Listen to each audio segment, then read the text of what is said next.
We're joined by head coach Scott Abell of Washington Lee University football. Coach, talk to us a little bit about this year's team coming in from last year. You had a season where you finished second in the ODAC standings, but you lose a lot of key players on that skilled offense that you have. And just curious what your thoughts are coming from last year into this year with your squad. Well, certainly. I mean, we lose a lot of numbers and a lot of quality football players that played a lot of snaps for us. When you talk about four-year starter like Marshall Hollerith and Charlie Nelson is a three-year starter at quarterback, and Connor Chess and Evan Hinkle. You know, but the thing that I think we've really worked hard on these last 4 or 5 years, developing depth, and you know, a lot of guys that are taking over those key roles are guys that have been rotating there. You know, so though some of them may not have been considered starters, we think a lot of talent back, a lot of experience back, and so you know, we're excited about that and giving those guys the opportunity to be the key guy. When you take a look at your offense, quarterback plays a bigger role than a lot of people would think in a spot where you're rotating 4 or 5, sometimes 6 running backs at a time, running for 400 to 500 yards a game. Talk a little bit about the importance of your quarterback and what you expect to see out of that position this year. Well, I think the first thing and the biggest thing is leadership. You know, Matt Scrow will be our starting quarterback, and Matt's been playing really for 3 years. He's played in every game the last 2 years. Has had the opportunity to start and play full games over that time, and I can't imagine a young man better prepared to take the reins as a starting quarterback as Matt is.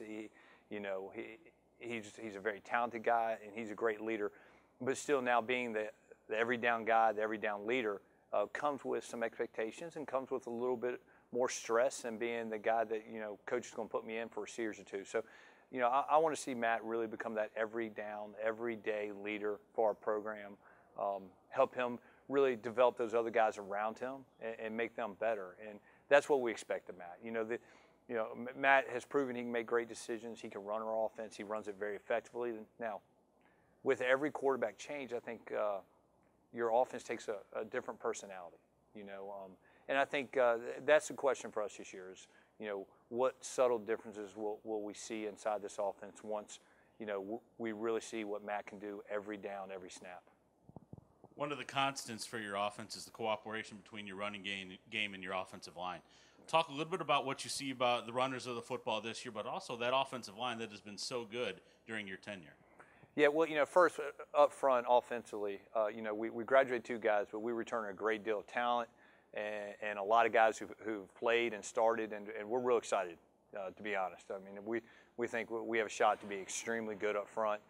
Backfield-wise, you know, as I said earlier, we graduated some seniors that really played some years and some snaps for us, but guys like Walker Brand and McKenna Johnson and Josh Malm have all been playing quite a bit over these last 2 or 3 years, and they'll be seniors. And now they're getting the opportunity to really be the key guy, and we're excited about that.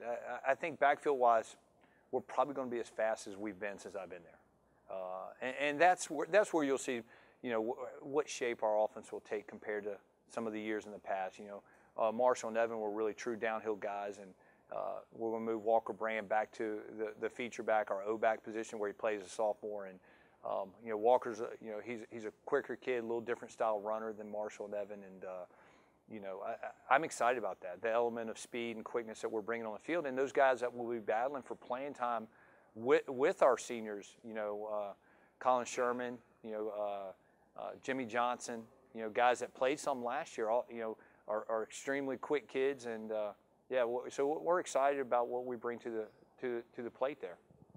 The other side of the ball, you lost some experienced guys from last year, but you still have some experienced guys back and a couple stars over there on that side of the ball. Talk a little bit about your defensive unit this year. Yeah, well, I think that's really where we return the majority of the experience. If you look at our roster, I mean, we really returned everyone in our back half except for Will Dyson, who Will had an extremely great senior year. But we're excited about those guys who return. You talk about Max Scared, who was a preseason All-American, and Michael Shields, right, and Gray Reams and Thomas Freeland. You're talking about guys who've been playing for 3 or 4 years who bring a great deal of experience. And then guys like David Hogan and Dominic Volpe, who really kind of transitioned to our strong safety coming down in the box. And, you know, we're excited about our defense and what we bring. And up front, we graduated, that's where we graduated guys.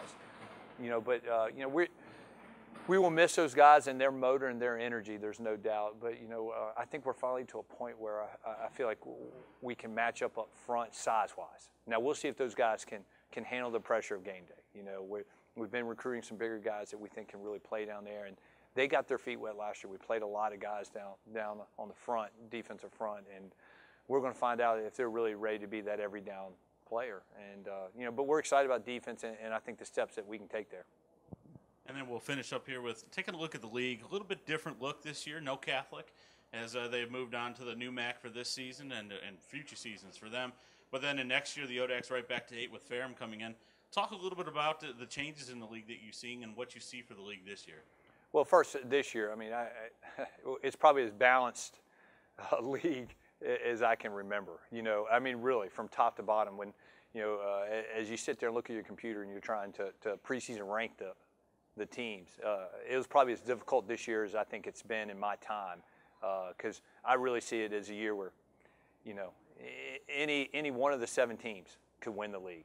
And I think you're hard-pressed to find a league anywhere around the country that would say that anybody in their league, and so, I'm not sure there's a clear-cut favorite out there this year. I think there's a lot of good football teams, but I'm not sure there's that one team that kind of separates themselves, at least on paper, going into it. So, yeah, it's going to be another exciting year for the ODAC, and you got to be ready to play your best every week.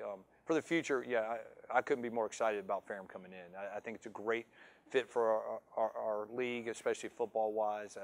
It makes sense regionally, and for us, having that opportunity to build our league inside our state of Virginia, I think it is big for the conference. Well, Coach, I want to thank you for joining me today, and good luck this season. Thanks, JJ.